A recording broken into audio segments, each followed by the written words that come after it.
Bismillahirrahmanirrahim.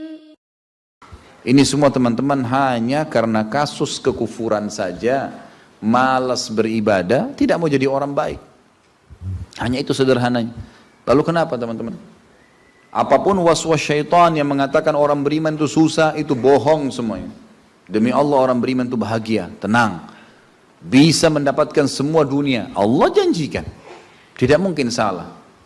Kita melihat orang-orang yang tinggal di Timur Tengah, Allah berikan kekayaan. Banyak orang di Indonesia juga, orang di Asia Tenggara yang memang beriman sama Allah banyak. Saya berjalan dengan orang-orang yang pergi umroh, pergi haji, banyak orang mampu. Banyak orang mampu dan mereka hidup bahagia, bisa. Ya. Jadi bukan berarti kalau kita lagi sulit kemudian kita menganggap oh ini berarti saya disiksa sama Allah atau memang hukuman, tidak. Antum harus berubah, kata Allah SWT, innallaha la yughayyiru ma biqaumin hatta yughayyiru ma bi anfusihim. Allah tidak akan mengubah nasib satu kaum sampai mereka mengubah nasibnya. Maksud daripada ayat ini adalah, kata sebagian ulama, kalau seseorang muslim dia memohon, merengek, mengadu sama Tuhannya dan meminta apapun sampai dia minta menjadi seorang raja dunia, akan dikabulkan oleh Allah asal dia mau mengubah dirinya. Lalu Allah akan bukakan kepadanya peluang-peluang untuk mencapai apa yang sedang dia minta itu. Dan Allah sebaliknya akan mencukupkan kebutuhan seorang hamba kalau dia mengatakan cukuplah saya begini. Misal ada orang bekerja, dia dikasih sama Allah gaji, dia dapat gaji 2 juta, dimudahkan dia diterima kerja seterusnya. Lalu dia mengatakan cukuplah seperti ini. Keluarga saya biayai 1,5 juta, sudah cukup, alhamdulillah, udah, nggak masalah. Allah cukupkan dia dengan itu. Tapi kalau ada orang tamak dengan rahmat Allah, enggak, saya mau begini, saya mau begitu, saya mau berusaha, lalu merengek minta kepada Allah, Allah akan kasih, tapi prosesnya ada. Karena kita di dunia ada proses. Makanya Umar bin Abdul Aziz rahimahullah mengatakan, sungguh saya ini memiliki pribadi yang tumuh. Tumuh itu orang yang selalu antusias mendapatkan yang terbaik. Beliau waktu jadi masyarakat biasa, beliau minta kepada Allah agar menjadi gubernur Madinah. Dan beliau mengatakan terus saya menggencot doa itu setiap malam sampai Allah kabulkan saya jadi gubernur Madinah. Gitu kan. Kemudian setelah itu saya memiliki antusias yang lebih besar untuk menjadi khalifah. Dan terus saya berdoa sampai Allah nobatkan jadi khalifah. Padahal Umar bin Abdul Aziz tidak bisa jadi khalifah pada saat itu kalau sesuai dengan jalur keturunan.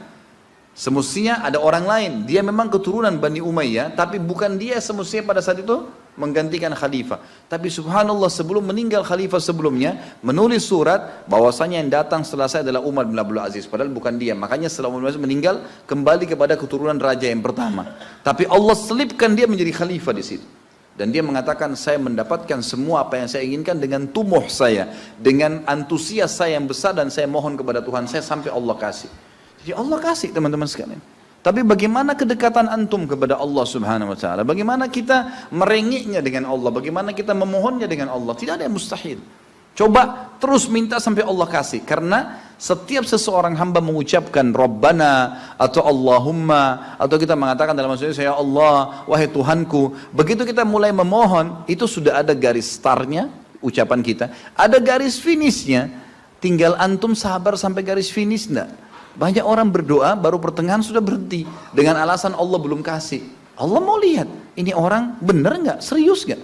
Sama rasionalnya gini, kalau kita kuliah, begitu kita sudah daftar kuliah, sudah ada kan prediksi kita 4 tahun tamat S1 kan? Oh iya semester 1, semester 2, semester 3, sampai semester 8 misalnya. Ini yang saya tahu pada saat kami S1 di Madinah begitu ya. 1 tahun 2 semester, 1, 2. Tahun kedua 2, 3 dan 4 sampai semester 8 selesai S1. Baik, kita begitu daftar pertama sudah tahu saya akan kuliah 4 tahun nih. Kalau saya lulus selama 4 tahun saya akan lulus menjadi S1. Kita sudah tahu kan. Kalau ada orang baru tingkat 2 sudah berhenti kuliah, dia sendiri berhenti. Itu sama rasionalnya orang kalau berdoa tuh.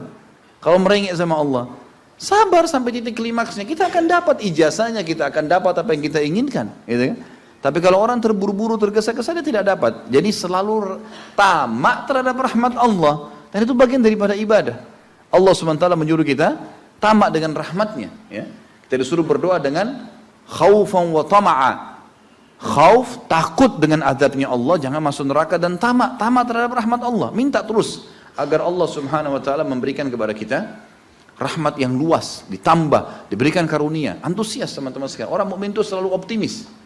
Tidak ada kata-kata pesimis, tidak ada kata-kata putus asa, nggak ada kata-kata dendam. Berlalu, qaddarallah ma syaa fa'al. Allah sudah takdirkan dan sudah terjadi. Kata Nabi SAW, kalau terjadi sesuatu pada kalian, katakan Allah sudah takdirkan, sudah terjadi. Buka lembaran baru, jalan sekarang, gitu kan? Sampai kata Nabi SAW yang memotivasi kita, kalau di tangan seseorang di antara kalian sebuah bibit, dan dia tahu, bibit pohon, dan dia tahu besok kiamat, tetap dia tancapkan, Sebagian ulama salaf dulu, mereka menanam pohon-pohon teman-teman sekalian, pohon-pohon yang umurnya lama, seperti kelapa, ya. Tapi di sana mungkin mereka menanam pada saat itu kurma lama tumbuhnya, gitu kan. Mereka tanam, sampai pada saat itu ada beberapa sahabat menanam pohon-pohon kurma yang masih kecil. Mereka di umur pada saat itu sampai alis mereka sudah putih dan turun menutupi matanya, saking tuanya, 80-90 tahun. Ditanya oleh murid-muridnya, kenapa anda masih menanam seperti ini, di umur seperti ini, gitu kan? Kata dia, Allah akan memberikan saya pahala di setiap gerak-gerik saya, termasuk ini. Bagaimana dia antusiasnya? Artinya ada hadis Nabi mengatakan tidak ada seseorang yang menanamkan sebuah pohon, kemudian ada burung yang hinggap di situ, atau manusia ya yang hinggap bernaung, atau mungkin hewan-hewan, ulat atau apa saja yang memakan daunnya atau buahnya, kecuali jadi pahala buat dia. Jadi selalu ada motivasi untuk menjadi orang yang terbaik, ya. Makanya juga dalam masalah surga begitu. Kata Nabi SAW, kalau kalian minta surga Firdaus, surga yang tertinggi. Jangan bilang amal saya nggak cukup, enggak. Tamak dengan rahmat Allah, minta yang terbaik teman-teman sekalian. Kita tidak akan berubah kecuali Allah tidak akan berubah kecuali kita berubah dulu. Kita yang mengubah menjadi lebih baik. Ya, ini poin yang harus digarisbawahi. Ini sebuah kaidah hidup, ya. Sehingga kita harus selalu optimis, dan begitulah keadaan orang-orang beriman. Allahu a'lam.